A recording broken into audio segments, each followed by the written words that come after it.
Град со големина на јајце синоќа во Делчевско ја уништи земјоделската мака. Вишновите насади кои се спасија од мразот пред бербата ги докусури градот. Најмногу настрада овошните насади кај Делчевско Тработивиште, Вирче, град, но и на Петрашевец. Најголеми штети градот направи во околината на Петрашевец, каде ние очекувавме оваа година негде околу 250 тони. Сега оштетувањето е таму негде околу 70 до 80%.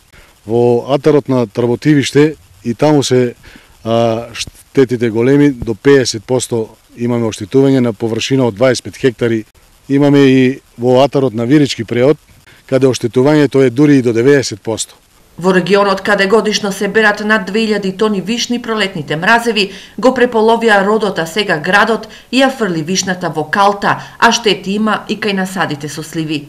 Овие што се останати ќе покушаме од утре да ги собереме што поскоро, бидејќи овие исто ќе иструлат плодови, нема да бидат за употреба, едино може да се користат само за сокови или за цистерна во соков. И градинарските култури синоќа претрпеа големи штети, најмногу настрада полето во Тработивиште. Можда сигурно 30-40 години такво нешто не е било.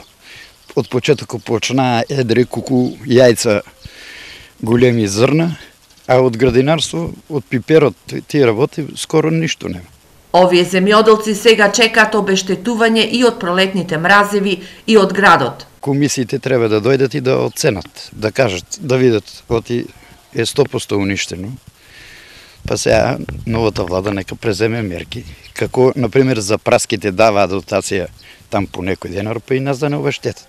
Од подрачната единица на Министерството за земјоделство потврдуваат дека има евидентни штети од синоќешното невреме, но дали ќе има обештетување, одлуката ја носи Министерството. Сепак земјоделците со годините не извлекоа поука и оваа година многу малку од нив си го осигурале родот од град.